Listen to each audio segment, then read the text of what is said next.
Welcome to the Westover and the Trinity-Pawling families. Corky Boolia, I hope I'm pronouncing that correctly. And myself, Scott Harff, we're excited to welcome Paul Martin from College Money Method here to work with families from both of our senior classes. We do have, I just want to give everyone a heads up early on, we do have two more sessions that the parents of seniors should mark on their calendars. On November 11th, we have another workshop that Paul will be hosting with us on student loans and borrowing. That's geared more towards juniors, but seniors are certainly welcome to attend, and we'll make sure that everyone has information about joining that well in advance. So that's November 11th. And then the second session designed purely for seniors is going to be on April 7th. So after everyone's gotten good news from colleges, Paul will be doing a workshop on comparing award letters and doing financial aid appeals. And that one again is on April 7th. So a couple awesome things to look forward to. And again, Corky and I are excited to have Paul and partner together as schools this year. And then finally, before I turn over to Paul, we are recording this. So Corky and I will make this available to our families later next week. And then I believe Paul has some assets, as he terms them, that will go along with this presentation. So Paul, I'm turning it over to you. Actually, sorry, before you go, parents, we do have a Q&A. There's no live questions here, but we do have a live Q&A chat that will go to the three of us panelists. So if you have questions that you would like us to direct to Paul at any point, please put those in the chat and we'll do our best to get them to Paul as he's moving through the presentation. Paul? Excellent. Thank you, Scott, and thank you, Corky, for having me. Thank you, families, for showing up because it's an important night. It's the night before financial aid applications open. So I'm glad you were able to attend and really kind of get this background so that you can be successful with financial aid applications. Because I know for me personally, it was a really important part of the college process. I'm a first generation college graduate. I was the actually only one in my family to go to college, and I would not have been in college and completed college without financial aid. So it's a real passion area for me that families and students feel enabled and feel empowered to be able to be advocates for themselves, both in the, not just in the admissions process, but in the finance process and the financial aid process as well. So I'm gonna do a quick technical change, which means that you have to see a not as distinguished screen at first. Does everyone just see the slide now? Okay, great. So thank you again for having me. I gave you a little bit of introduction on myself, but I am the founder and I am an advisor at College Money Method. And I really focus on partnering with schools, and I do individual family work to help understand the college finance process and particularly how to be successful at financial aid. So tonight, I'm gonna really move on and give you the framework of what we're gonna talk about. And these are the questions I hope to answer tonight. But importantly, I really want to answer your questions. So please, if you have questions, put them in the Q&A chat. I'm going to be pausing throughout the presentation to see if there are questions about some of the information I've reviewed. And certainly at the end of this presentation, which should be about 55 minutes to an hour, I'm willing to stick around for an additional half hour and answer as many questions as you might have, particularly to your situations. But we're going to cover tonight how financial aid works, what is the process and timelines, and what can you expect from applications? I know, especially for families, if this is your first time through, because it's your first senior, it's a little scary to think, well, what kind of questions are going to be asked of me and how does this process work? So we're going to clarify what that is. And along the way, I'm going to give you tips and strategies on really how to be successful with your applications. So what I need to start off with is a little discussion about cost of attendance, because of the fact that financial aid is actually granted against the total cost of attendance, not just tuition. And a lot of families, of course, you focus on tuition, especially if you're looking at an in-state school versus a private school. But the reality is that these additional costs can make up to 75% of an overall college budget. Now that's usually on the higher side, but I'm going to give you some examples of what I mean here. So I'm looking at a Massachusetts resident, and this is the cost. I apologize, I should update it. This is for 21-22 year. So if this student is applying to Northeastern versus UMass Amherst versus an out-of-state like Chapel Hill, you can see there's a pretty wide range within the tuition itself. But when you look at the additional costs that come in the college investment, at a place like University of Massachusetts Amherst, over 50% of the cost is actually outside of tuition and is in non-tuition costs and fees like housing, meals, books, transportation, and personal expenses, which are, of course, just as important as the tuition. So families really need to understand what that total cost of attendance is, to understand what their investment could be and how financial aid is going to help them to fill that gap between what they could afford and what that total cost is. And just to bring it through, and then we're going to get to the good stuff. This is not meant to be scary, but I did work out the 4-year cost if you're paying full tuition at these different institutions, again, as a Massachusetts resident. So you can see Northeastern now is getting close to $350,000 for 4 years. And this I did it index for inflation. And even an out-of-state school like Chapel Hill is about $225,000. So obviously financial aid is going to be a big component for many of the families and I work with, and of course yourselves. So let's talk about what makes up financial aid, just to get to a couple of basic building blocks. So really, it's all the money that's offered to help you bridge the gap between what you could afford today and that cost of attendance. So I know when I was applying for financial aid, we tend to focus on the green area because that's the free money and what people traditionally think of as financial aid. So there can be grants from either the federal government as a Pell Grant, or your state might have grants, or your home state.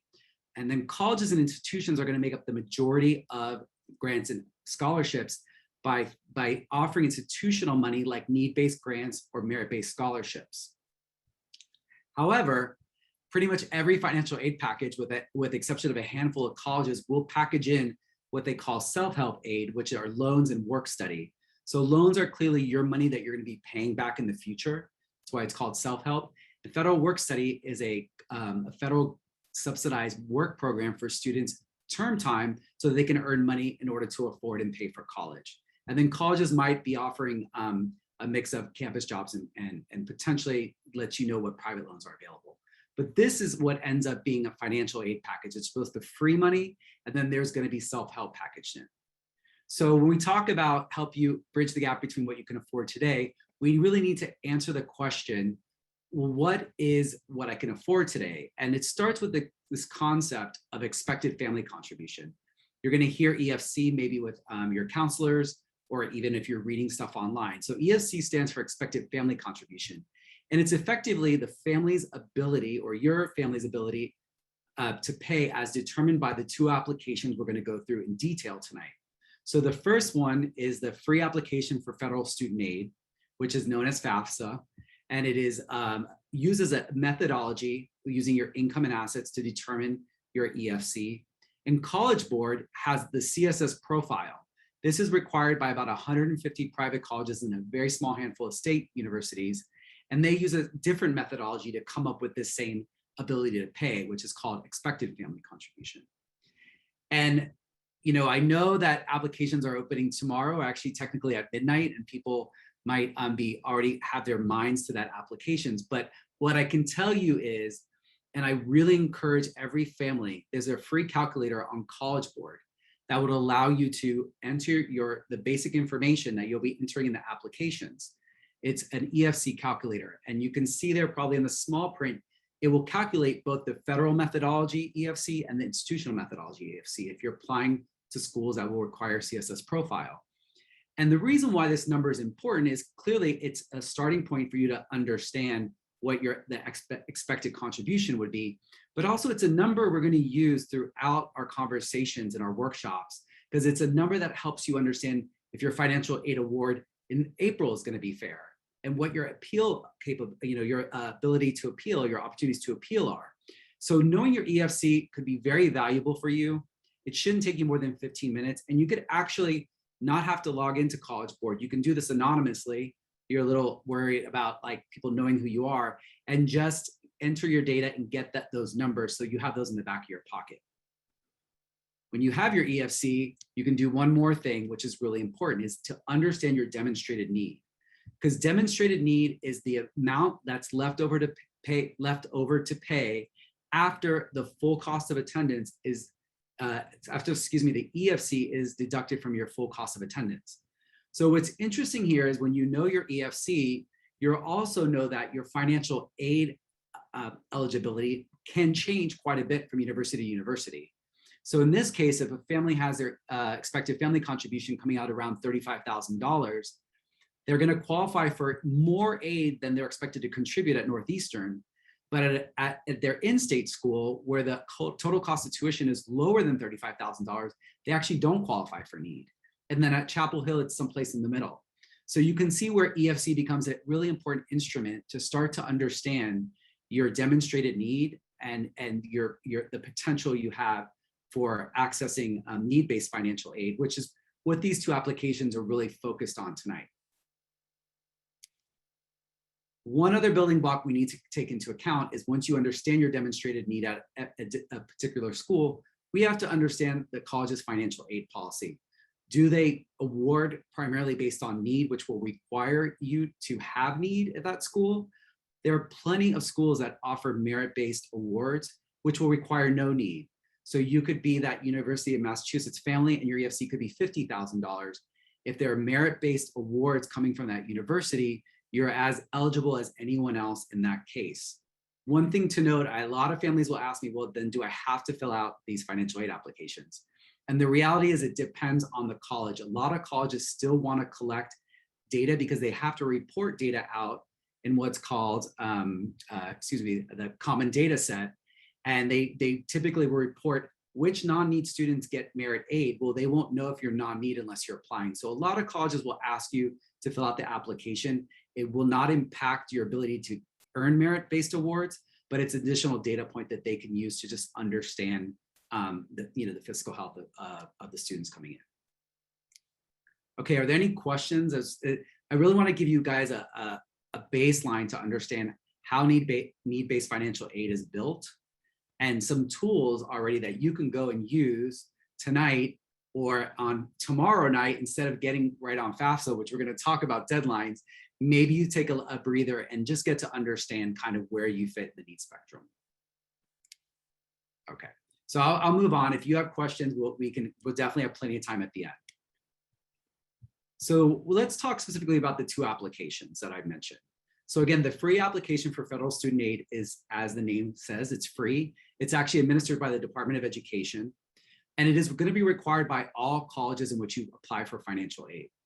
They do use the methodology we discussed, and I'm going to go a little bit into that methodology a little later in the conversation, but not a lot of in-depth tonight.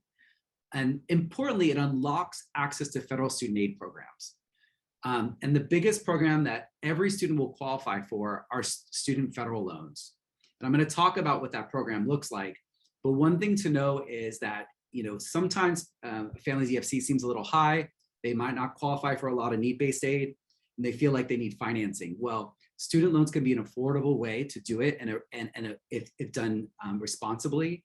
And you have to complete the FAFSA in order to qualify for any student loans. As well, CSS Profile is a fee-based application. It's about $16 per school, and it is required by about 150 colleges. It uses a slightly different methodology, more or less the same inputs. Actually, it asks for about double the inputs, if I'm honest. But they use a slightly different methodology with the same building blocks. And each college actually customizes their formula slightly and to award institutional money. Now, what's a great news is the College Board just announced last week that they're increasing the fee waiver so that families earning less than $100,000, it used to be under $45,000, will no longer have to apply for this, pay for the CSS Profile application. So that's really good news and relief. They think about 400,000 more families are going to be applying through CSS Profile with this increase in the fee, increase in the income level for the fee waiver. So make a note of that yourselves. So quickly, I just wanted to talk about the federal student aid that FAFSA unlocks for you. So there are federal grants. They're not going to cover full college. The most ubiquitous one, the one that most families who qualify will qualify for, is the Pell Grant. Now, one of the things about the Pell Grant is typically families earning above $55,000 to $65,000 will phase out, and those are families that are getting a partial Pell Grant. It is geared toward lower income families. I've worked with a lot of families who do get Pell Grants or full Pell Grants. but just to set expectations about kind of the qualifications there. It's based off of your EFC, but EFC is then based off of income. So that's just a rule of thumb. And there are some other grant opportunities that are pretty bespoke. So they're not typically ones that families have, not that they don't have access to, but they avail of. Now, the program that I discussed that every family will have access to are federal student loans. And I just want to give you a brief snapshot of what they are. We're going to have that workshop on November 11th, I believe. That's going to go into a lot of detail on not just this loan, but private loans and different financing options. But the current interest rate is pretty competitive at 3.37%. And there are going to be borrowing limits every year, with the first year limit at $5,500 for the student. The last year, senior year, it goes up to $7,500. And any loan that's taken during the undergraduate years is deferred until 6 months after graduation, a slight grace period. But there are two types of loans. So families that, or students that qualify for need, will get part of the loan subsidized, which basically means that the federal government will pay the interest rate that's supposed to be accruing on the loan for the student, so that it's not building up while they're in school. So if a freshman takes out a $3,000 subsidized loan first year, when they graduate 6 months later, their loan starts at $3,000. The unsubsidized loan will have interest accrual, which a student or parent can pay in real time, so it doesn't accrue. But if they don't pay that, the loan, the starting payback value of the loan is going to be a little higher than the original borrowed amount. And then there are federal Parent Plus loans, which I'll discuss in a lot of detail in that presentation, for parents who need access to loans and to choose not to go in the private market. Are there any questions? I see a couple notes in the chat, but that might be internal. Okay, some of that's internal. Yeah, we had a question, Paul, about if parents have another child who's already in college, what that would look like with FAFSA and the EFC. That's a great question. Yeah, so I'm happy to answer that up front. So for FAFSA in particular, the EFC is a family contribution to college that year. So that number is divided between the two children. So in a simple example, if your EFC is $30,000, then one child is expected to contribute $15,000 for their college education, and the other child $15,000 for theirs. So they do account for the burden, quote unquote, of having multiple children in college. However, one thing you should note is that each student still has to apply separately through FAFSA, because the student is actually the applicant on FAFSA. The parent, well, I will talk about that in the next couple of slides, but the parent is sort of a co-signer on the application. It's really the student who's the applicant, because they're the recipient of financial aid from the federal government and from colleges, frankly. So let's talk a little bit about understanding the financial aid process, because if there's two applications, it can be a little confusing. So I laid this out hopefully graphically so that it makes sense. Both applications are going to collect information about the family's finances and some household information. FAFSA will determine, as we just talked about at length, your eligibility for federal student aid. That's aid coming directly from the government, as well as it will calculate that EFC and then pass financial information along with your aid and your EFC number to FAFSA colleges.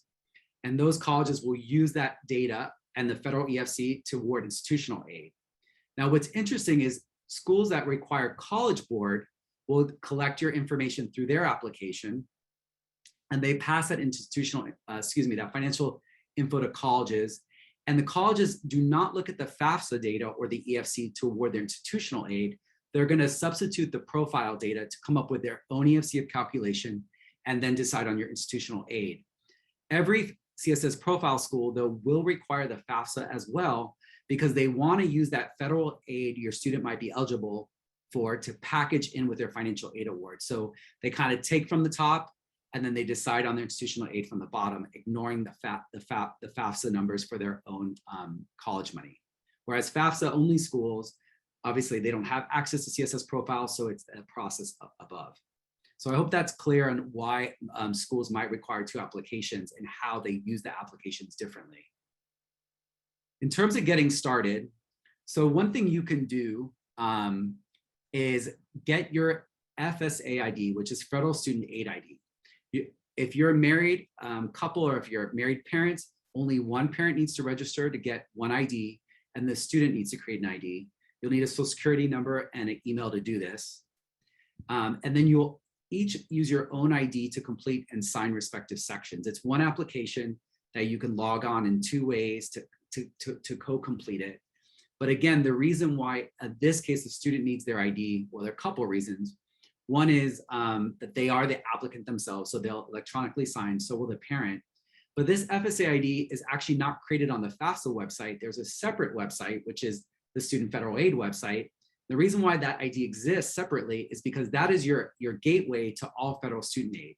So in the case that a student does decide to take a student loan, they will receive that loan through the federal student aid website using their ID and manage the loan that way. As well, every year when you reapply for financial aid, you're going to use the same IDs to have a relationship with the federal student aid, federal student aid within the Department of Education. So that FSA ID is important, something you'll use for the next 4 years or potentially longer, depending on whether you take out loans or have other children. College Board is simply going to use your student's College Board login to log into the CSS profile portal of the College Board. And both parents and student use the same login. If by chance your student hasn't tested this year or isn't involved in AP, then you can go ahead and create that login for free, but you only need one login for the student. And then what you'll need to bring to the party when you come to fill these out are your 2020 federal tax returns. So we haven't filed for 2021, and actually both applications are going to look at your income. All income questions are going to be as of 2020, and we'll talk about the implications of that in terms of income difference for 2021 in a bit. However, all your financial statements regarding your investments, your savings, even CSS Profile you'll see ask about home, they want those as actuals as of the day you're applying. So it's a very strange system where they're looking at your income from last year, if you're applying this fall, and then they're looking at your financial statements from the day you're applying in 2021. It's just the rules of how that's done, and just be aware of that and prepared for that. So here we are with dates and deadlines. So drum roll that the application will open tomorrow or as of midnight, but I stress with families that this is the open date. I know a lot of families have this October 1st in their head and they're already feeling a little stressed out about it. There's no reason to stress out. That is not the deadline for a submission. That's the first date it's even available to apply. So if you prefer to spend your Friday night having a glass of wine or a beer, I recommend you do that and take this weekend to just, prepare and, think about that, because the application deadlines are really dependent on the admission application cycles or deadlines that your students are working toward. So if your student is applying ED or EA, invariably you have about a month to a month and a half to get your financial aid application in, because it should be in by the time your admissions application is in, which is either going to be November 1st or November 15th. For regular decision, there's a little more time. However, I really recommend families to get it done this fall, even if all your schools are already, just to get that over with and make sure that you're, as they say, first in line for financial aid. Although applying on October 1st doesn't put you that much for any further ahead. It's just really getting it in before the Christmas break if your regular decision is important. But you can always check your college's financial aid website.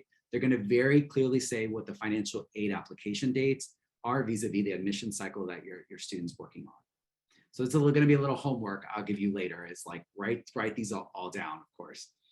Now, there may be a document submission process. FAFSA has a verification that's sort of like the TSA, pre-check or line. Not when you get actually buzzed, but when he taps you and says, "I'm sorry, you've been randomly selected to go through extra screening for TSA." Well, that's what may happen in FAFSA. And the kind of documents they might ask you for are just simply your tax returns, or sometimes they will ask you for some bank statements. So that's why the best practice is to print it out the day or the week you're applying, so you have verification of what your balances are at that time. Most CSS Profile schools will require document submission. Part of the reason FAFSA does only verification is because they also have the IRS sitting right next to them, right? So they have, they do have access to your financial information. CSS Profile schools, most of them are going to require you to submit your taxes to verify what you're entering in the application, as well as some other, potentially some other documents. And then the best part of this process, hopefully, are the award letters. And that, again, is going to be dependent on the admission cycle. So early decision schools are being really good about trying to send that, or sending that financial aid letter within a couple days because they know ED is binding. And even early action schools will send it within a week or 2 weeks, even though it's not binding, just to give them a leg up in terms of knowing they want you as a student and therefore giving you giving you access to the packages they have. Regular decision comes within a week to a couple of weeks after your admission letter. So you're not necessarily going to get your financial aid award letter with your admission letter because it is 2 different offices and they can be a little bit off cycle, but certainly they're going to be right next to each other. And of course, this cycle will happen every year. I mean, you won't be applying EA every year, but you will be applying for financial aid. So just be aware, back to what we were talking about, your FSA IDs is keeping track of that information because you will be reusing that every year when you apply for financial aid. Okay, so let's talk a little bit about determining your application status. Then we're going to get into some of the financial stuff, which we're here for tonight, as they say. So citizenship status, it's important to remember that, again, according to FAFSA, the applicant is the student. So the student is the only one that has to be a US citizen or an eligible non-citizen. The parent could be never have citizenship status or have an alternate status. The student is still eligible to apply and eligible for federal student aid as well as college money. CSS Profile is the main application that most colleges will use with international students when they do award international students financial aid. So be on the lookout. I'm gonna point out the website, but you can know which which colleges use CSS Profile for international students, so you can keep track of that as well. And I know your counselors are really well versed on that for international students. Interestingly, selective service used to be a requirement to qualify for federal student aid. They have expedited that change. There's changes coming to FAFSA in a couple of years, but they've expedited this change so that male students are no longer required to register. The question will still be on the application whether you want to register or not, but it's no longer compulsory in order to access federal Pell Grants or federal loans. And then dependency status, what we're talking about here is a lot of families would think it'd be great if their student can apply as an independent student because they won't have to report their income and all of their personal information. But the reality is that students will answer a series of questions to determine if they are independent or dependent. And based on those answers, there's a clear category. For most families we're talking to tonight, unless you're older than 24 as a student, unless the student is married and has children or is in the military or a veteran, they're gonna fall under a dependent student category, which means parents will be submitting their financials in order for the student to qualify for financial aid. And then I have one other topic to cover before we get to some of the financial stuff, and I see there are going to be some questions. So now we asking the question of which parent reports. This is particularly obviously in the case of divorced parents or single parents. So there's a very clear definition of custody. Well, it's not clear, but there's a very precise definition of custody that FAFSA adheres to and CSS Profile also does, which is it doesn't matter which parent has custody as per legal agreement. It doesn't matter which parent claims their student as a tax exemption, gets a child tax credit. What matters here is it's the parent with whom the student lived more days during the last 365 days prior to application day. So it's obviously in boarding school, your kids are in school, but basically when they're home, who are they home with and who are they home with the most? If there happens to be a tie, then it's the parent that does provide the most financial support. But in the case that it's not a tie, it can be the case that the custodial parent is the parent that doesn't provide as much financial support, but happens to be the parent with which the student lives the majority of the days in the 365. This is important because FAFSA, divorced or separated parents that aren't living together, only the custodial parent will submit their financial information. Now, I say not living together because it's very clear that if you're recently separated and you happen to still be living in the same household, unless you move out before you apply for financial aid, you will be reporting both parents' financial information for the student. And then of course, married parents, the other potential cases, adoptive parents, the adoptive parents would report. College Board, however, for divorced and separated families, most of the colleges, about 115 out of the 150, will require non-custodial parents, even if they're remarried, even the non-custodial parent has additional children, to report their financials to qualify for financial aid. Now, there is an appeals process. It's not an easy appeals process, but they do have considerations for obviously such circumstances that warrant it. But the appeals process does not happen with College Board. You will have to go to every individual college that's a CSS profile college requiring non-custodial information and appeal at the college financial aid level to be exempt from that requirement. All right, that was a lot of information. Quick on just a smidgen of CSS profile schools. I only show this not that you would memorize it, but that you get an idea that probably your kid, or if you're a student, one of your schools is on this list. So that means you're gonna have to grapple a bit with CSS profile, which is a bit of a longer application. But you can always just Google CSS profile schools. This will be the first link. And they have a database of the most recent participating institutions and programs, as well as we mentioned for international students. You can sort by yes international students, and it'll show all the colleges that receive that give international financial aid, and in that case use the CSS profile. Okay, that was a bit of a marathon. Are there any questions? Break it up, or we're good? Yeah. We have a few. So okay. One question was, can you just touch on how, if parents have federal loans they're still paying off, how that's taken into the equation? Great question. I'm going to cover that. Okay. So I'm glad that you asked that, and I'm sorry you have federal loans still, but we have a couple more. So one question is, what advice would you give families who are hesitant about taking out student loans? Wow, well, come to November 11th. That would be one. But no, in all honesty, I understand that hesitancy because we hear a lot about the student debt crisis, and it's a real crisis. That is primarily driven by private loans. So the federal government is really making an effort to limit that borrowing amount that students can get from the federal source. And just to give you an idea, as a preview, the most a student can borrow as an undergraduate is $28,000, which sounds like a lot of money. But I mean, when you come to the loans workshop, you'll see the calculations. It ends up being, depending on the interest rate, about $200 to $250 a month, which isn't great starting off. But the point is, there are times when student loans are going to be necessary. And one thing about student loans, which I'll talk about again in detail, is you could raise your hand that you want one, but not necessarily access it unless you need it. So it's a kind of a safety valve for some families who are a little worried about borrowing, but just want to know that they have some extra cushion.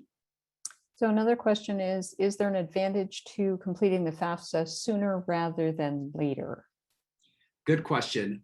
So if we're talking about staying up till midnight after my presentation and hopping on the website, there's no advantage to that. Really, you should look at driving toward the deadlines that you're set by your school. Where I think the reason why we hear a lot about fill out the FAFSA early is because there are families and students that forget, or they think, well, maybe I don't need financial aid, and make a last minute decision sometime in February and March. And when the school is in the process of administering financial aid and you haven't applied, then there is some risk that you're going to get less aid because they're already giving out money to students. But I would say if you apply anytime in October, you're going to be in the same position if you were to apply anytime in November. So October-November timeframe is a very safe timeframe. Unless you're early action or early decision, then you should be applying before November 1st. And the last question is, we'd like to apply ED, but without the award letter, I don't know if we can afford it. My response to that was, a lot of schools will give an early read if you meet with financial aid, but if you have additional things that might be helpful, that would be great. Yeah, I mean, that's essentially it. I mean, a lot of schools are actually full out giving an award letter along with their ED admission if you've applied for financial aid. I mean, so I think schools are at the point of knowing that the binding nature of it makes it onerous for students who need financial aid to commit. So they're becoming more committed. But that would definitely be a case, as Corky would say, is like really advocate for yourself. Don't necessarily not apply ED, but make it very clear if you get that admission letter that you're not, you're going to need a financial aid read or a financial aid award before you can drop your other regular decision applications. I think what they're asking is they're hesitant to apply ED because they don't have an award. And what I was saying was sometimes you can reach out to financial aid offices and they'll actually give you a pre-read so that you have an idea of where you stand. Yeah, there's that. That's probably if the office is willing to do that, that's the most reliable. The first step, what I would say, would be the net price calculator, depending on the school and the quality of that net price calculator. So you get an idea. But yeah, that would be important as well. All right, so we're going to move on to the financial stuff. So I want to talk a little bit about, on broad strokes, how EFC is calculated, because as we know, that's the starting point to understanding whether you're qualified for need. So how do they understand what your expected family contribution or ability to pay is? Well, taking it from this senior class, they're going to be, as we say, and I repeat this a lot because I don't want families to make a mistake, there's the 2020 tax returns for both parents and students, and then there's the current assets for both parents and students. So there's a certain percentage of parent income and assets that are expected to be contributed. I'm going to get into the details of those, and that's added to a student contribution, which I'll also get into details around, but that comprises the EFC. And as mentioned, that EFC would be divided by the number of students and children according to either a strict division. When it comes to FAFSA schools, CSS Profile has a little bit of a formula that makes it a little wonky, which I'll talk about as well. So talking about income, how much are you expected to contribute toward college? So FAFSA basically has what they, both applications have what they call available parent income. So they look at all the income you input, then they provide allowances, whether it's allowances for the size of your family, for the cost of living in your area, for your taxes, et cetera. Think about those as sort of deductions similar to taxes. And based on that income you're reporting and all the allowances they give you, they come up with available parent income. And then from that available parent income, they expect a percentage contribution, and it ranges between 22% to 47%, pretty much for both applications. CSS Profile actually caps out a little lower. And it's like a tiered system depending on your income. It's actually similar to a tax table where you pay 22% on a certain number of dollars, and then you pay an incremental percent on the next bucket of dollars, et cetera, or pay or contribute. For the student, it's a little more straightforward in the sense that there's not a sliding scale. Students are expected to contribute half of what they earn, with the difference being that FAFSA has an income shield of about $7,000. So that first $7,000 a student earns, whether they're working hard over the summer or however they're earning it, is not expected to be available for college, but every dollar after that, 50 cents would be expected to be contributed and added to that family contribution. Whereas CSS Profile schools, the majority of them actually have a minimum earning contribution. So what that means, if your student or the student isn't currently not earning money, they might still be expected to contribute or start that family contribution at $2,000 based on summertime earnings or other kind of earnings. So just want to make families aware of that. Not every CSS Profile school requires a minimum earning contribution, but the majority of them do. So what is the income that you need to report in order to file for financial aid? So both applications look at all the income that comprises your adjusted gross income, effectively your taxed income. So we're looking at earnings from work, then all the earnings from your investments. So a couple good years in the stock market, especially 2020, if there were capital gains that you took that year, that's going to add to your income clearly because that's part of your AGI, as well as earnings or profits from businesses, retirement distributions, and unemployment benefits. The difference will be that FAFSA actually has a connection to the IRS, being our big federal government, and you can actually directly transfer your tax returns into FAFSA, so you don't have to worry about inputting that tax return information. CSS Profile, on the other hand, you do have to type in your tax information, but it's a very clear line-by-line description of what to enter. The only caution I would say about using the IRS data retrieval tool, it's completely secure, is that if you've had a rollover event in 2020 for your retirement, or generally if you've taken from your retirement, the way that return comes through can potentially inflate your income. That's the only case that I'm aware that happens. So in that case, just be cautious. It's only a couple of screens of entry to enter your own tax information. Actually, interestingly enough, FAFSA asks you for much less tax information than CSS Profile, even though they're the federal government. So, so go that route if you feel more comfortable doing that. Now, here's a slide that kind of surprises a lot of families, may not be aware. There's a lot of untaxed income that's actually added back to that income bucket before they take your deductions or allowances to come up with your available income. So some of the areas are actually contributions to your retirement accounts. So while assets in your retirement accounts, your savings, your investments are protected and not expected to be contributed to college, both applications look at the inflows as extra income. It's not tax income, but it's income coming into your bank account or your accounts, and therefore it has to be added back. CSS Profile goes the next step and actually asks about your contributions to your HSA or FSA that are pre-tax, that would also qualify as untaxed income. And then untaxed retirement distribution. So if you've taken something from your Roth IRA, it would also be another category where you'd have to report that, even though it hasn't been reported to the federal government as taxed income. Child support is not taxed. Those receipts have to be reported, as well as untaxed alimony.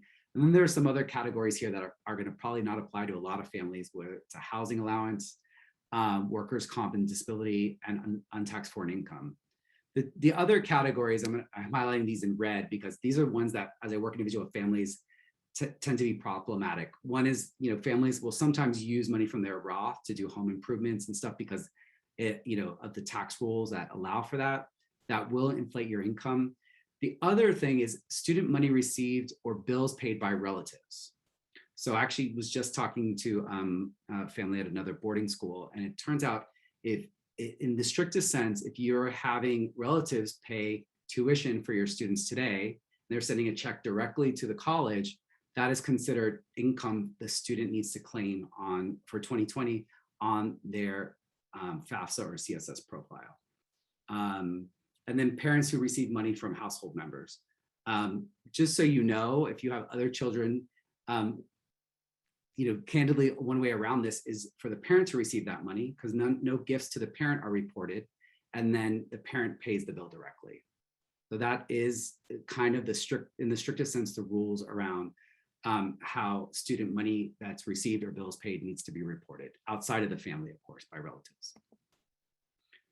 So that's the sum total of income. But as you can see, there's a lot of extra income that you're going to have to, potentially report out, and that will be included in that top line number before they take the allowances. Now, for assets contribution, interestingly enough, you can see the fact that only 4 to 5% of assets are expected to be contributed any one year from the parent side, that the formula, if you want to call it, the way they look at you, is very heavily weighted toward income. So similarly, there's an allowance given on your core assets that you need to report that are considered protected, and then you would have to, you're expected to contribute about 5% of that.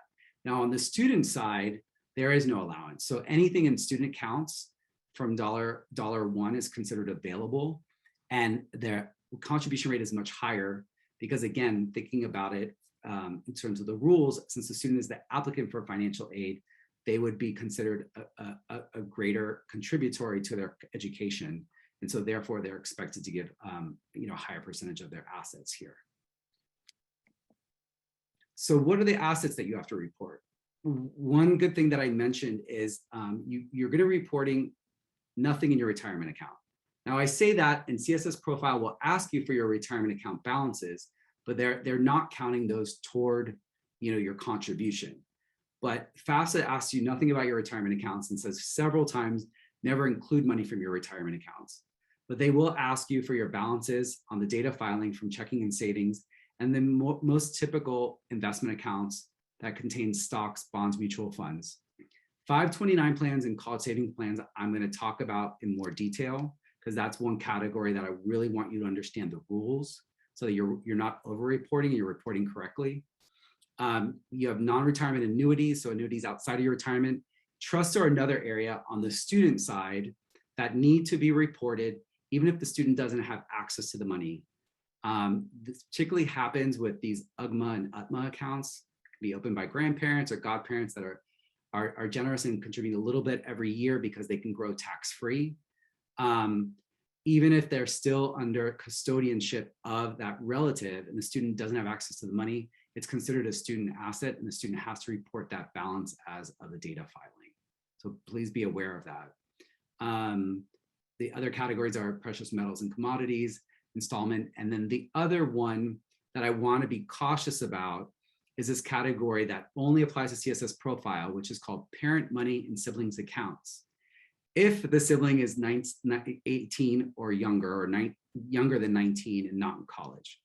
So a lot of families make an assumption that they have to report all their siblings' assets, all the siblings of the student, and that is not the case. It's pretty clear in the instructions.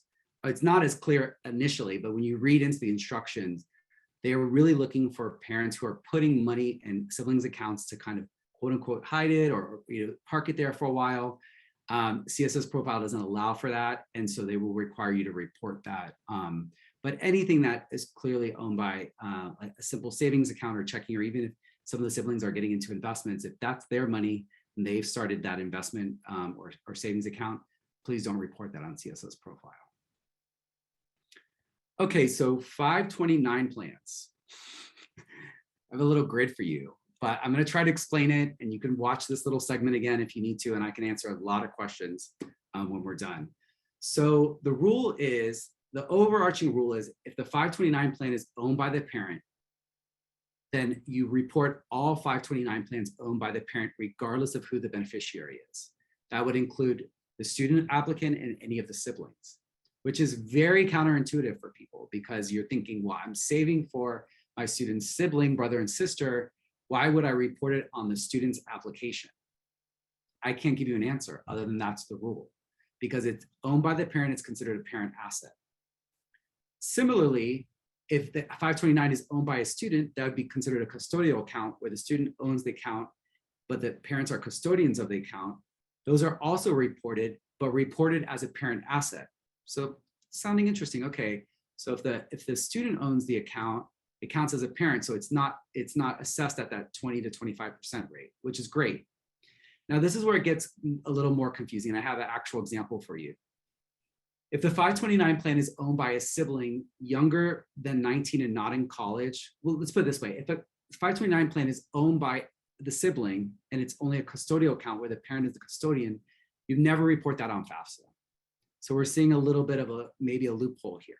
So if the sibling owns the account and the parent's the custodian, then FAFSA ignores all those siblings' accounts and you only report the student's account. And then in the CSS Profile, the reason why it's kind of 2 columns is because it depends on the age of the student. If the sibling's younger than 19 and not in college, then it is reported. But as soon as the sibling hits 19 or goes into college, then that's also ignored by CSS Profile. So I'm happy to talk more about these rules because they are pretty complex. Most importantly, any 529 plans owned outside of the immediate family, even though the student is the beneficiary, are ignored and not reported. I'll explain that there'll be, when we talked about students receiving money that needs to be reported as income, that's when that may be reported, and there are ways to kind of minimize the way that it impacts your financial aid in future years when distributions happen from 529 plans. So this is a simple numeric example. I think I explained it fairly well, but just to drive it home with some numbers here. So a family of 3, these are the 529 plans owned by the student and the sister and the brother. The FAFSA rules make it clear that if the plans are owned by the parents, then they report all of the money in those 529 plans, and equivalent EFC at about 5 something percent is about $6,700. Whereas if the parent moves these plans to be owned by siblings and students directly, then the EFC goes down quite a bit because only $55,000 is reported, and your EFC ends up, the EFC contribution, excuse me, from that asset ends up being about $4,000 less. For CSS Profile, it ends up being the same because in this example, the sister and the brother are both under 19, and the sister isn't a whiz quite yet, so she's still in high school finishing up. So the point is, it may increase your financial aid eligibility to have 529 plans owned by your child as opposed to owned by you and have them be the beneficiary. So something to look into. And I do know that most 529 plan administrators allow for ownership changes once a year. So moving on to another asset category is primary home. So FAFSA makes it easy. We don't want to ever think that your primary home should be borrowed against to pay for college. CSS profile schools may or may not feel that way. So home equity is included as an asset that is reported. So they're going to ask you actually these very specific questions. What's your purchase price? What was your purchase year? What is the current value? What is the outstanding mortgage? So if you're reporting equity, we know that would be current value minus the debt against the home. Well, we know the debt's a fixed number, but current value varies depending on what source you use. And so I really caution families to avoid what I call the Zestimate or the Zillow default, because Zillow is very good at making us feel rich, right? If we own a home, we look at Zillow every day and it's going up, and invariably housing value has gone up. Yeah, this past year we've seen that, which makes us even more concerning. So my tip is to really shop around and get the most favorable estimate. You don't have to use Zillow. That's not a rule from CSS profile schools. You can use other sources like Redfin or Realtor.com. I'm actually working with a mom who emailed me the other day and was like, I'm so excited. I found like my house is $100,000 less on Realtor. I'm like, great, let's use that. Sometimes your property tax not only has your tax assessed value, but also your market value. The rules on CSS profile are very clear. You can't use tax assessed value or other kind of values. It has to be a market value, but that could come from your property assessor. Or if you end up having to use Zillow, there's actually a sliding scale. There's a Zestimate and there's a low number and a high number. Let's pick the low number there. Just as long as you're documented to show how you got your home value, you'll be well served in terms of taking the time to do this. Zillow is an easy out, but it ends up the one case when we really don't want to see our Zillow number because it's typically higher than we want to report on CSS profile. And when I said that some schools use home equity in different ways, it's invariably true. So I'm going to give you an example with a family actually in Massachusetts that I'm working with this year. This is an actual example that surprised me. So there are schools that ignore home equity, the most generous schools like Stanford and Princeton, MIT, Harvard, a couple others. Not a lot of them, but there are some schools that even though you report on CSS profile, they just kind of put it in the bin. They're like, we don't count this, similar to FAFSA. Then there are schools that will cap your home equity based on a multiple of your income. So Cornell and Dartmouth cap at 1.2 times. Carnegie Mellon Tufts are known to cap at 2 times. And then some schools do, by default, use the full home equity. So let's see what this means. So I'm looking at a family that has a house value of $750,000. They're in retirement, so they paid off their home. They were feeling secure, but you can see here that that equity value looks very different depending on what school they're applying to. So think about that as an asset count, right? It's adding no assets to certain schools and up to $150,000, almost $750,000 to some schools. These were the financial aid awards when I did the net price calculator. You can see how different they are. And the only difference in this case, and I'm not saying that home equity is going to drive your financial aid award, but in this case, the family only had a couple other assets outside of their home. There was a big difference, and it was pretty much driven by how that college counts home equity.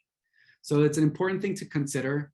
As Corky said, you should be able to feel free to call financial aid offices and say, CSS profile schools, hey, how do you count home equity? I'm a little concerned this year because of home values going up. And it's their job to be transparent in terms of how they use that number to calculate your financial aid. So business assets, if you happen to own a business, the good news is with FAFSA, there's a small business exemption effectively. If any business is less than 100 full-time employees, just move on.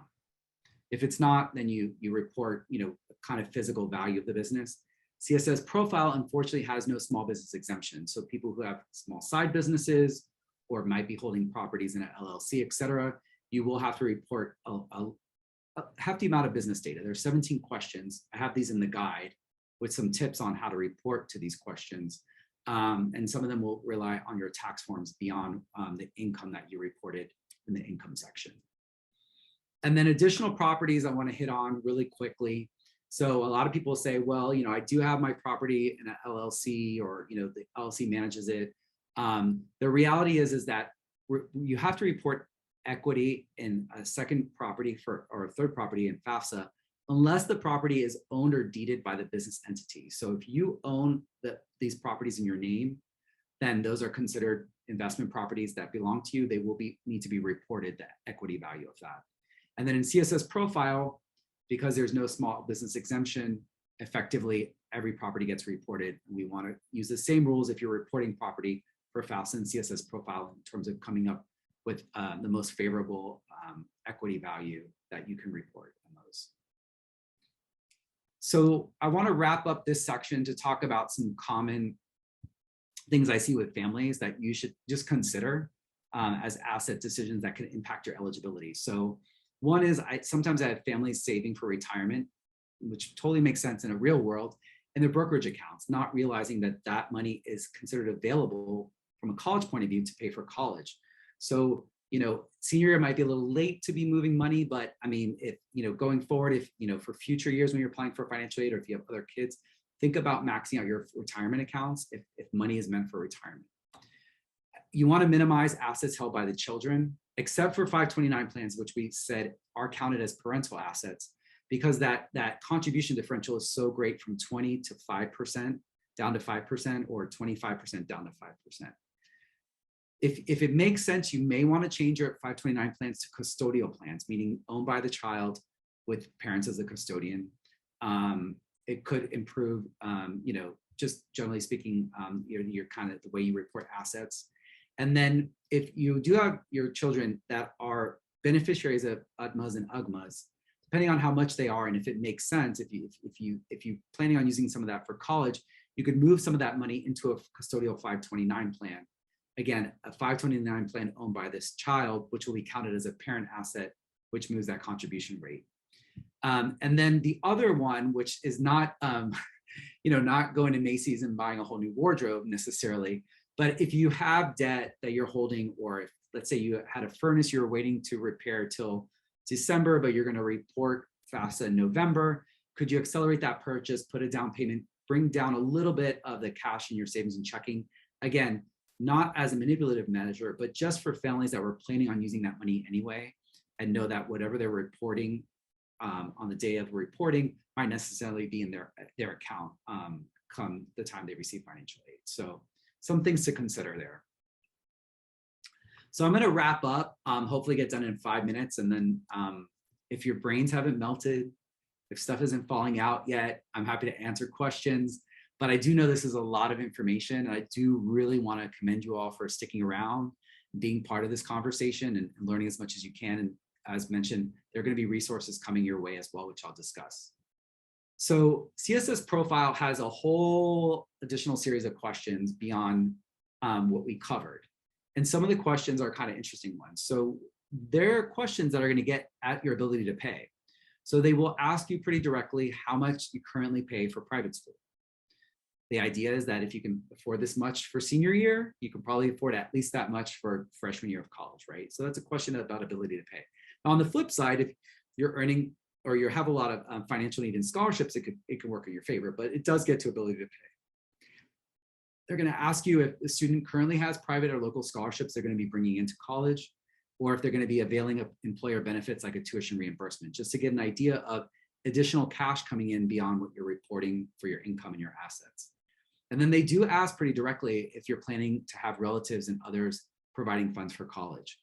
I have some tips on how to answer these questions in the guide. I'm happy to work with individuals as well on these strategies. I think the question that is probably the trickiest and the little bit feels weirdest is they will actually ask the student, they're asking the student, provide the best estimate of what parents plan to pay from income and assets for college expenses. And that's a really tricky question because you want to be fair, but you don't want to be overly generous, right? But they go that far to ask kind of what that estimate is. And a lot of families might ask, well, will that impact my admissions? Because if I don't give a big, large number, et cetera, the schools at USCSS Profile are need-blind, are fairly, sensitive to the fact that, they're here to give money. The reason why they're asking these questions is they really want to give families that students that are admitted that they want in their class the best package they can. So don't be afraid to answer this question candidly and give give yourself what you feel you really can comfortably afford. So ending on some positive for CSS Profile. So they, remember we talked about allowances. So they have these set allowances that they deduct from your income. They will ask you about extraordinary expenses you have. So this is something to anticipate, so you have the information, the documentation. One of the areas is medical and dental expenses that's not covered by insurance. And typically, I would encourage families to report any amount they have, but typically colleges start to really get sensitive to this when it's over 3% of your income. So an area for you to, kind of report in both for 2020 and 2021, you can report these expenses. Asking about educational loans. So parents are still paying off their student loans from whatever school they went to, whether it's law school or even undergraduate. They will ask you for those amounts and those monthly payments, knowing that that is also a cash out that is not available to pay for college. And then educational loans for students and siblings education. This is a tricky one that I had to read a couple of times, but they're very clear that it's parent loans that parent has taken out to pay for either their student or siblings education. If a parent has assumed a student loan of their child, that cannot be reported because that is a voluntary assumption of a loan. These other two, parent loans and parents' own student loans, are obligations of the parent, and so they need to pay them. That's considered. And then actually tuition that the student siblings are paying, or so the parents are paying for the student's private education, are also asked for. So any of these expenses, now again, because colleges' formulas are a little different, colleges can use as sort of a deduction or an offset on your inflows. And again, a tip here is if you go to the college's net price calculator and they're asking you for these inputs in order to give you an estimated package in net price, there is a very high chance that they're using these and they're considering them as a deduction when they're awarding awards. So I love net price calculators. And I'm going to have a whole workshop on that for juniors soon, or next spring. So wrapping up, one last thing that I think CSS Profile does really well is they ask you about your special circumstances during the application process. And this is what I call an opportunity for pre-appeal. And it's a real opportunity for you to advocate for yourself and your situation. So you can see they have multiple categories where they would consider important to understand your ability to pay, COVID being one of them, but even those exceptional medical expenses, even if you're reporting them, describe that situation, describe potential future situations. Non-recurring income or expenses, that could be a chance to explain, well, I actually pulled from my Roth IRA because I was unemployed for 6 months and I needed that extra cash. So really take the time and be detailed about your circumstances. It's very clear, if you don't have enough space here, write a letter to the financial aid offices. This is a big part of the process, and I'm a big believer in self-advocacy and making sure that you are advocating for your financial situation to make sure that you're getting the best financial aid package that you deserve. So this is a positive for CSS Profile, something again to be aware of. It'll be in the guide, just so you have these things kind of ready. Now, I'm going to skip this slide. It's just a summary of what we discussed. And these are the formulas by which, at the very bottom, let's pause there, by which if you have multiple students in college, that the different applications divide that EFC number. So FAFSA is very easy. You just divide by the number of students in college. So 2 go to 50%, 50% of EFC goes to 2 in college, 33% to 3. The EFC formula used by CSS Profile is a little wonkier. So they add a little more than 50%. So it ends up being like 120% for 2 in total. But nonetheless, there are breaks both ways. But I'm going to land up tonight. And then if there are questions, if anyone, please ask them. I'm here for you. Is how do we prepare for success? So I'm going back and harping on EFC. I really think it's important for you to know that number just to set your expectations, but also it's a number that you can use to advocate for yourself along the way. So if you have time this weekend, over the next week, go ahead. Even if you're starting the application, you could still get your EFC number. But one thing I do want to note is, I forgot to mention, is when you finish your FAFSA and you complete it, you'll get a student aid report. and the government will report back to you your federal EFC. So you'll know that number eventually. But College Board does not provide you with EFC. They do give you a baseline EFC through that calculator to understand what CSS profile colleges will probably estimate to be your EFC. Know that that does count your full home equity. So if you're applying to schools that don't count home equity, it's probably going to be lower than that, depending on how high your home equity is. Catalog your FAFSA and CSS profile schools and all the due dates. That's parents' homework, maybe. Depends on who gets it. But just like you're doing for admissions applications, you really want to be clear on what colleges are requiring what applications and what are the due dates based on your admission cycle. Go ahead and create your logins for FSA ID, and if you need it for College Board, gather your financial information early. You know, some things you might have to dig up, especially with CSS profile. So look at that guide when I send it over and just see what categories. The guide has every financial section, including, you know, small business, et cetera. So some of them won't apply to you, but just read through that guide, glance through it and get an idea. You know, there's an opportunity still to analyze your assets and see if there are optimizations before you apply. But most importantly, well, breathe is most important. Breathe through the process. You can be successful at this, but give yourself extra time to get it right. And what I mean by that is, if you have a November 1st deadline, get started next week. You do not have to do this in one sitting. All the applications have the capability of saving your progress, allowing you to come back. And in fact, I recommend not powering through, because it's when you power through that, you know, you get stressed out, you can potentially make mistakes. And I can tell you that, this is not to stress you out, just that you take your time. If you submit the CSS profile and the data goes to colleges, or FAFSA for that matter, once it's at the colleges, if you have changes to your application, say, you know, something's, you know, you forgot something or et cetera, you then have to go to every financial aid office to submit those changes. You can no longer go to the application to do an update. Of course, before you hit submit, you can always update your application, double check your work, go back. So take your time while you're filling out the application, because it's going to save you time in the long run. And it's just going to make your life a lot easier and a lot less stressful. And with that, we got questions, hopefully. Or I've been so clear.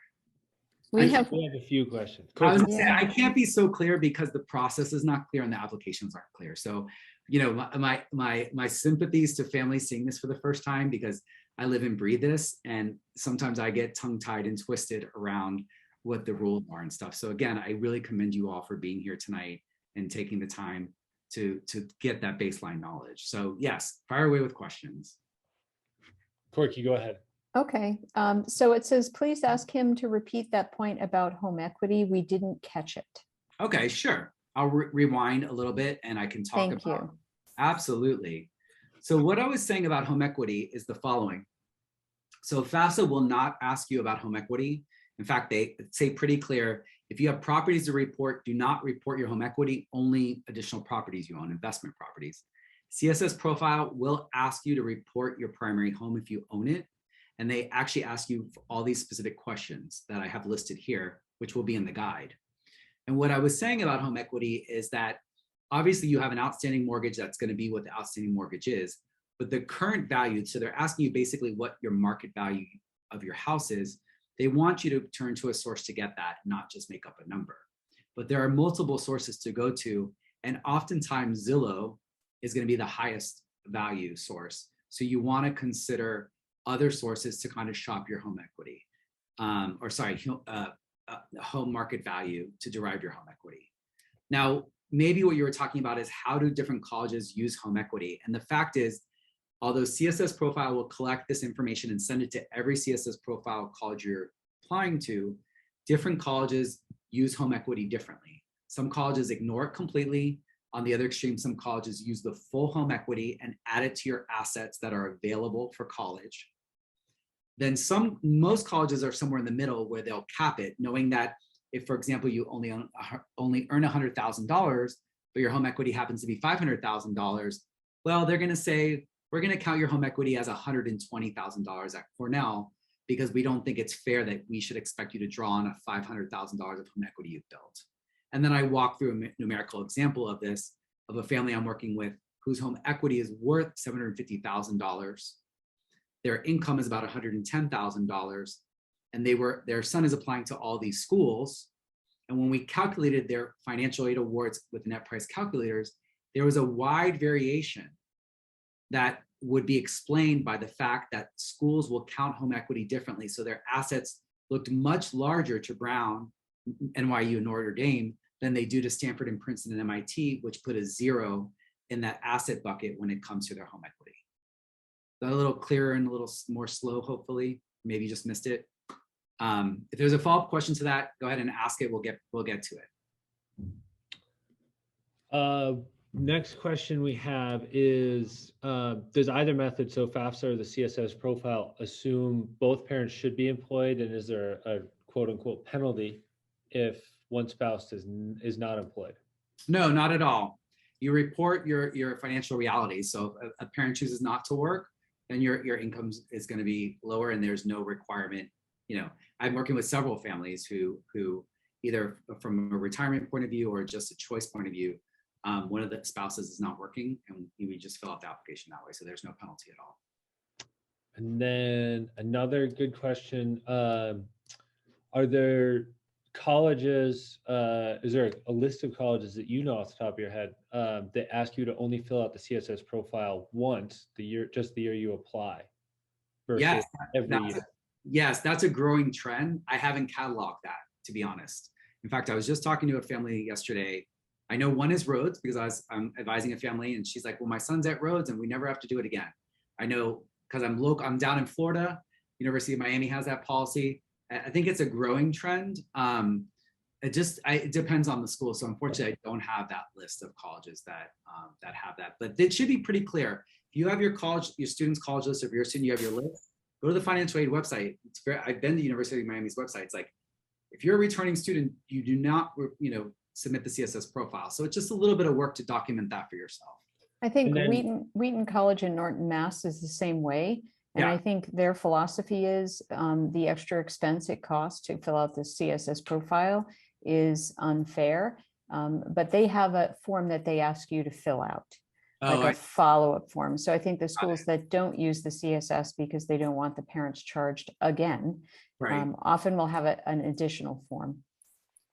Makes sense. And then follow up to that, what if you have a student a student in college now you're paying for, and then you're going to one of these schools that only says you have to do the CSS profile once, and then you have another student one of their siblings come along and then enter college? The same college? Or a different one? A different one, yeah. So that's a good clarification. So just to reiterate, the applications happen at the student level. So the student is always the applicant. So unfortunately, if you have triplets and they're all going to college the same year, you're filling out 3 CSS profiles because each application, even if they're applying both to the same school, let's say they're both, applying to Bard College. Well, Bard will require an application for sibling 1 and sibling 2.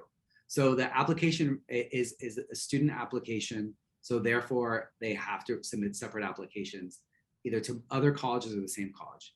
One point about CSS profile, those schools, and I would almost guarantee this is the case, if you want to qualify for federal aid the 2nd, 3rd, and 4th year at a CSS profile school, be sure to fill out FAFSA, because CSS profile only is determining that institutional aid from Rhodes or University of Miami.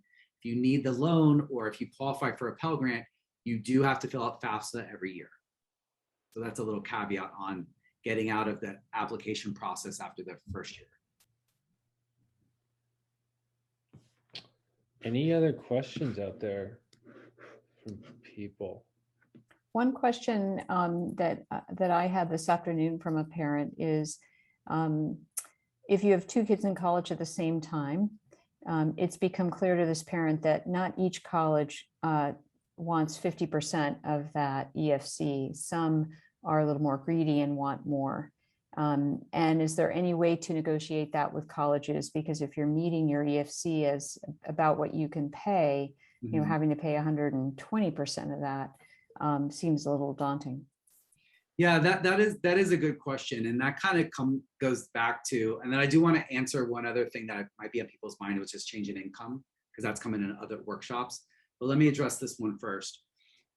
So the reality is that unfortunately, when you remember when I had that slide that said it's your EFC plus a college's financial aid policy, well, our counselors will know, our directors will know, there are colleges that don't meet your full need, which basically means you're going to be contributing more than your EFC. It's called gapping in financial aid.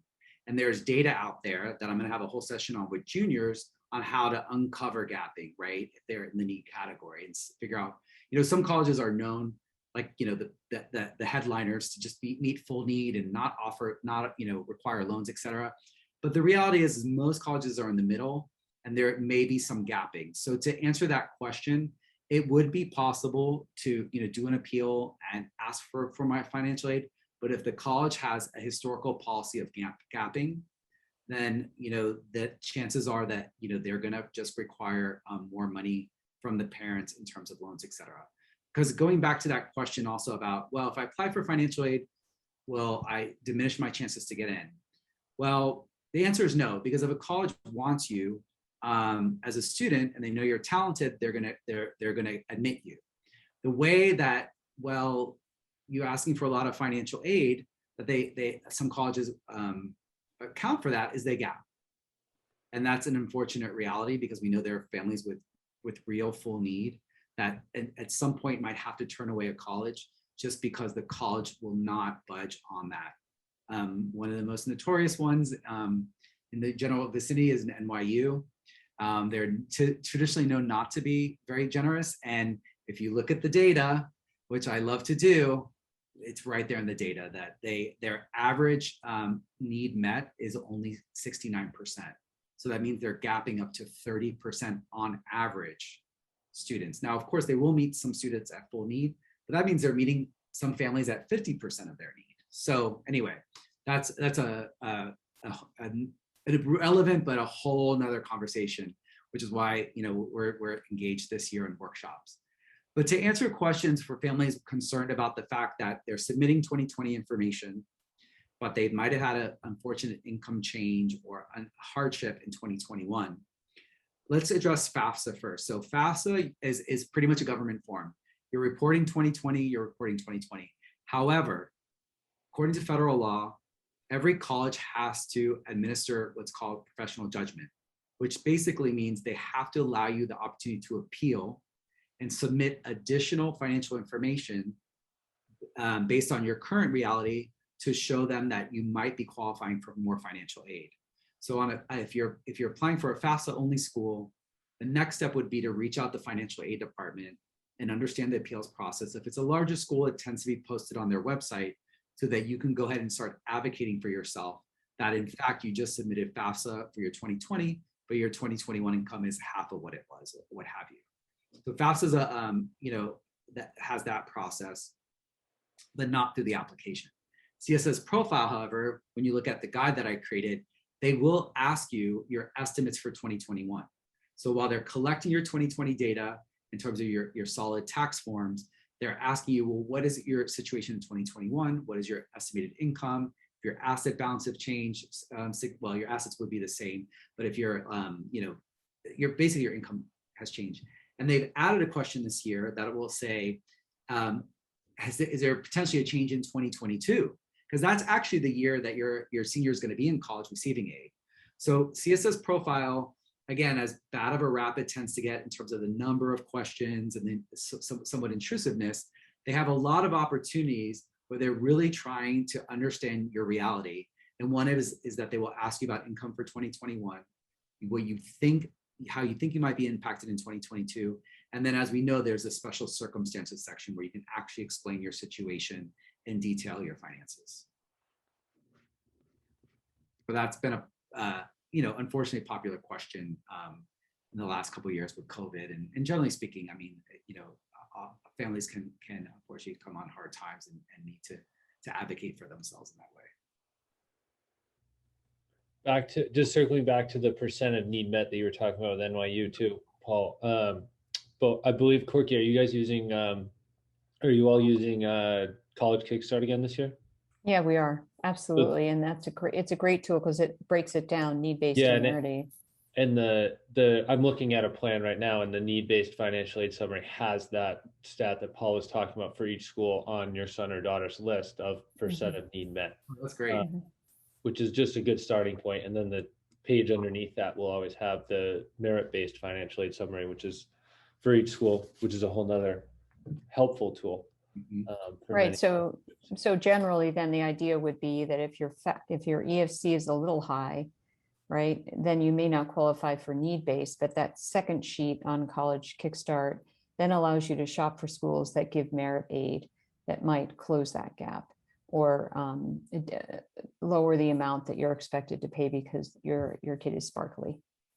And the other thing that our students have had success with in the past is Go Mary, which is a scholarship search engine. I don't know if you all use it, Corky, but I've had several families piece together some pretty significant chunks of money doing just little local scholarships, which is definitely a good way to help add to that. And maybe you'll talk about this in the future, Paul, but we've also had, there's a difference between getting a local scholarship and the money come directly to you and the scholarship where the money goes directly to the university. And some universities will take that out of your grant money because they're going to say that your EFC is the same, but other schools will take it out of your loans. So that's a good thing to consider because you hope that the schools you're applying to are going to take it out of your loans because you worked hard to get that extra scholarship. Yeah, that's very true. Yeah, and you both bring up a good point is I know folks are furiously filling out the Common App and their admissions, but again, as you just as you want to get to know your EFC now, it is a good time. Nothing's 100% baked. Is to go through and understand, especially if you're a family that falls into high need, what the college list that you have, what their policies are toward gapping or meeting or effectively meaningful need, because that should be a consideration as you're applying, if not before you're applying, just to make sure your list is well balanced there. Absolutely. Are there any last minute questions to put in the chat?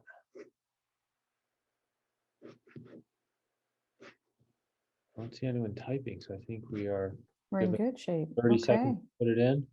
Yeah, and there are no Q&A questions, right? I have it open and it does not look like we have. So the next date, Scott, is November. The next date, so the student loans and borrowing one that's designed for juniors, but Paul has graciously invited the seniors, so we'll make sure the seniors and their parents have notifications about that. That's on November 11th. Okay, at 7 p.m. again, right? Yep, 7 p.m. Eastern. And then the second session designed for seniors, again, after we all get great news, is on April 7th about comparing award letters. Excellent. And it looks like no more questions. I think we will sign off and everyone have a great night. And like Paul said, breathe and enjoy your weekend. You don't have to jump in right now. Right. Thank you for joining us, everybody. Thank you guys so much for having me. Thank you, everyone.